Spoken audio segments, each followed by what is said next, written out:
علیکم ورحمۃ اللہ وبرکاتہ۔ الحمدللہ رب العالمین والصلاة والسلام علی رسولہ الکریم، اما بعد فاعوذ باللہ من الشیطان الرجیم، بسم اللہ الرحمن الرحیم۔ فقد قال اللہ تبارک وتعالی فی القرآن المجید والفرقان الحمید، خذوا زینتکم عند کل مسجد۔ عزیز پیارے بچوں، لاک ڈاؤن سیریز کے اندر میں ایک نیا ٹاپک لے کر آپ کے سامنے حاضر ہوا ہوں۔ امید کرتا ہوں کہ آپ اس ویڈیو کو غور سے سنیں گے، اس پر عمل کرنے کی کوشش کریں گے۔ تو بہرحال آج کا میرا ٹاپک یہ ہوگا کہ مساجد کے آداب یا مساجد کے حقوق۔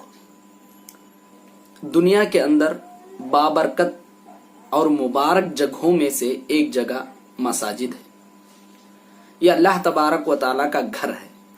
اس کے متعلق مسلمانوں سے بہت ساری کوتاہیاں ہوتی ہیں۔ عام طور پر ہم بچوں سے بھی یہ کوتاہیاں دیکھتے ہیں۔ آسمان والے دنیا میں مساجد کو دیکھتے ہیں، اس طریقے سے ان کو نظر آتا ہے جیسا کہ ہم آسمان میں ستاروں کو دیکھتے ہیں۔ مساجد اللہ تعالیٰ کی بابرکت جگہ ہے، تو اس کے بھی کچھ حقوق ہیں، اس کے بھی کچھ آداب ہیں۔ وہاں پر ہم کیسے رہیں، کیسے جائیں اور وہاں کے کیا آداب ہے، میں مختصر طور پر بتانے کی کوشش کروں۔ سب سے پہلا حق اور سب سے پہلا ادب یہ ہے کہ مسجد کی تعمیر کی جائے۔ انما یعمر مساجد اللہ من آمن باللہ والیوم الآخر واقام الصلاة وآتى الزکاة۔ اور کسی مشرک کو قطعاً یہ اجازت نہیں ہے کہ وہ مسجد کی تعمیر کریں، مسجد کو آباد رکھیں، مسجد کی تعمیرات کریں، مسجد کو آباد رکھیں۔ میرے بھائیوں، اسلام کے اندر مسجد کی تعمیر کی، مسجد کو بنانے کی بڑی اہمیت حاصل ہے۔ اللہ کے نبی صلی اللہ علیہ وسلم نے جب ہجرت کی تو مدینہ پہنچنے سے پہلے 5 کلومیٹر کے فاصلے پر ایک جگہ اللہ کے نبی نے قیام کیا۔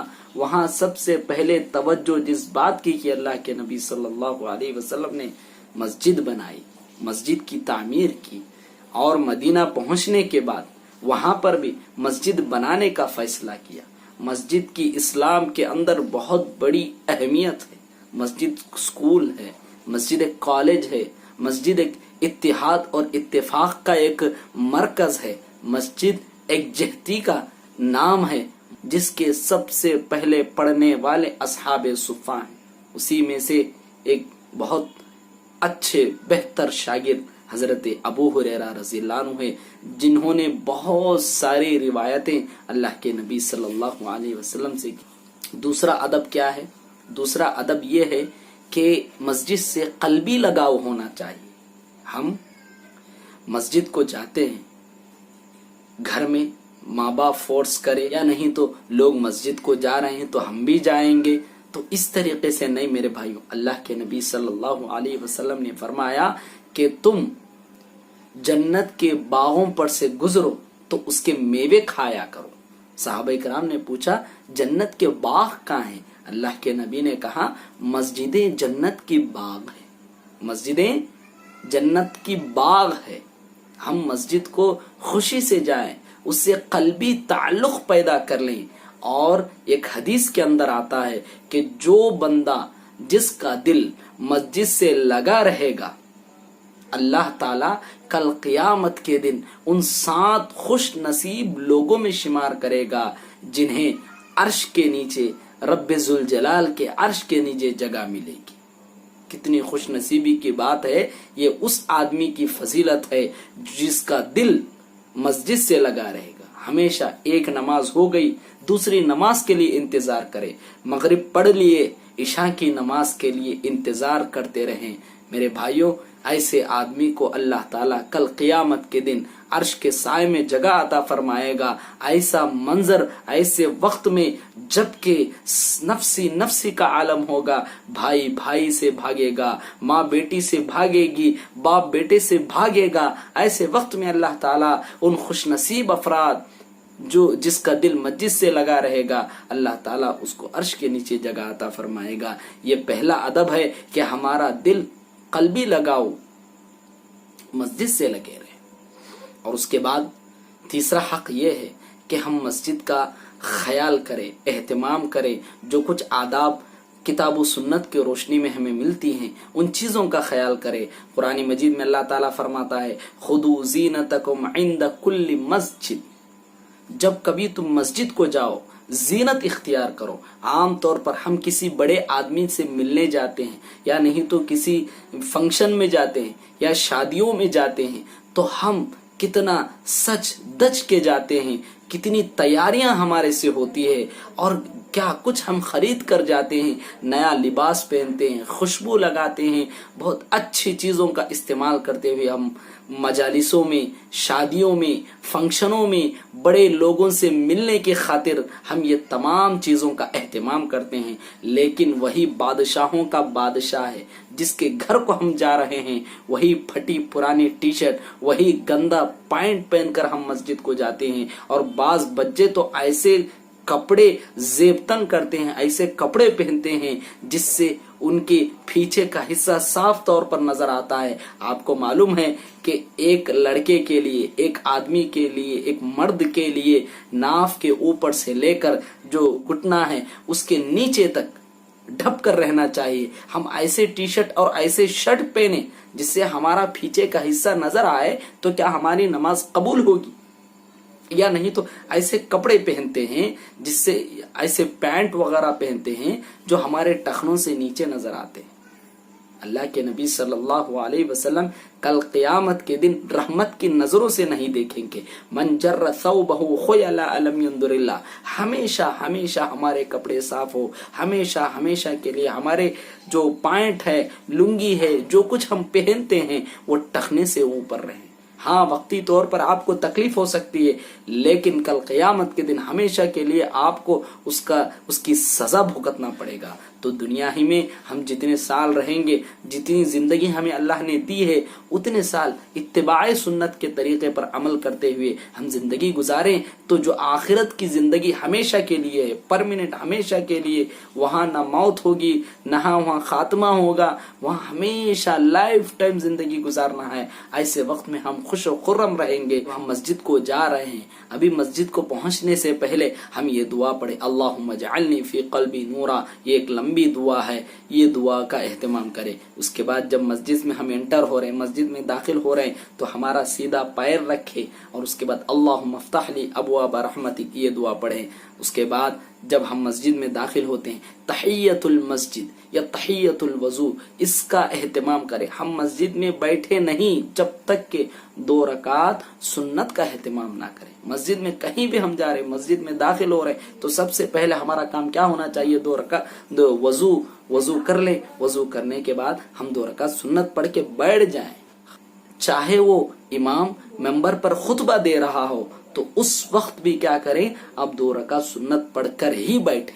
मजलिस में शरीक होना है, दीनी बातें हो रहे हैं तो उस वक्त भी आप पहले 2 रकात तहियतुल मस्जिद पढ़ लें, उसके बाद मजलिस में जाकर बैठ जाएं। आम तौर पर हम बाज मस्जिदों को सिर्फ देखने जाते हैं, वहां पर भी हमारा ये पूरा ख्याल होना चाहिए कि बावजू होकर 2 रकात तहियतुल मस्जिद अदा कर लें।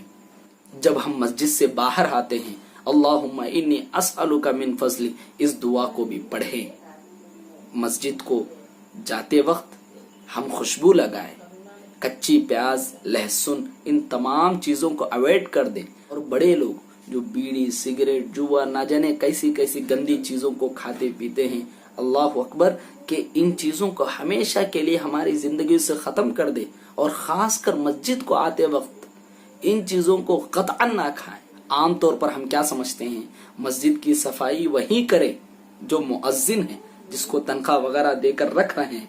मेरे भाइयों, अल्लाह के नबी सल्लल्लाहु अलैहि वसल्लम जो नबियों के सरदार है, वो खुद मस्जिद की सफाई करके उम्मत को ये तालीम दी कि ये काम किसी खास आदमी का नहीं है बल्कि उम्मत के सारे अफराद का ये काम है। एक मर्तबा अल्लाह के नबी सल्लल्लाहु अलैहि वसल्लम मस्जिद को गए, किसी दीवार पर बलगम को देखा, फौरन अपने हाथों से उसे खरोच कर साफ कर दिया। उम्मत को तालीम दी किसी एक आदमी का काम नहीं है, पूरे उम्मत का काम है। अल्लाह के नबी सल्लल्लाहु अलैहि वसल्लम के सामने उम्मत के आमाल को बताया गया। अल्लाह के नबी ने उस अमल को भी देखा जो एक बंदा मस्जिद से एक तिनका निकाल कर बाहर फेंका था। अल्लाह अकबर। देखो मस्जिद की सफाई का कितना बड़ा सवाब है, उसकी सफाई करने का कितना बड़ा सवाब है। आमतौर पर बच्चे मस्जिद को आते हैं, शोर करते हैं, हंगामा करते हैं, ये तमाम चीजें बहुत बड़ा गुनाह है।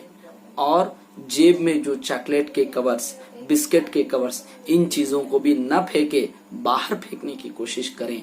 मस्जिद में आप छोटी सी छोटी चीज को भी उठाकर बाहर फेंकेंगे, उसका भी अल्लाह तबारक व तआला सवाब अता फरमाएगा। आमतौर पर मस्जिद को गुजरगा बनाते हैं लोग, इससे भी मना किया गया है। मसाजिद में जो टॉयलेट्स वगैरह बनाते हैं वो उस आदमी के लिए बनाते हैं जो नमाज की हालत है या नमाज के वक्त उसको जरूरत पड़ गई तो उसके लिए बनाया जाता है। लेकिन आम तौर पर हम मसाजिद के टॉयलेट्स को इस तरीके से यूज करते हैं कि मस्जिद से हमारा कोई ताल्लुक नहीं है, कारोबारी है, बाहर से आया हुआ है, टॉयलेट को आए चले गए। इस तरीके से करना भी ये भी बड़ा गुनाह है मेरे भाइयों। और उसके बाद देखो अल्लाह के नबी सल्लल्लाहु अलैहि वसल्लम जो मस्जिद की सफाई करने का एहतमाम करते थे, उनकी बड़ी कद्र करते थे। एक काली कलोटी औरत जो मस्जिद में झाड़ू दिया करती थी, बहुत दिनों तक वो औरत नजर नहीं अल्लाह के नबी सल्लल्लाहु अलैहि वसल्लम को। अल्लाह के नबी सल्लल्लाहु अलैहि वसल्लम सहाबा किराम रिज़वानुल्लाहि अलैहिम अजमाइन से पूछा तो सहाबा ने फरमाया अल्लाह के नबी उस औरत का इंतकाल हो गया है। अल्लाह के नबी ने कहा मुझे क्यों नहीं बताया, और उस औरत की कब्र पर गए अल्लाह के नबी सल्लल्लाहु अलैहि वसल्लम और उसके लिए मगफिरत की दुआएं की। इतना कदर करते थे अल्लाह के नबी सल्लल्लाहु अलैहि वसल्लम। मेरे भाइयों, आम तौर पर हम मसाजिद के साथ बहुत बेहुरमती करते हैं।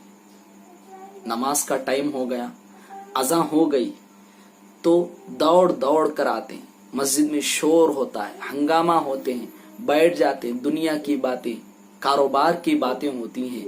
इन तमाम चीजों से बचना हर मुसलमान का दीनी और अखलाकी फरीजा है।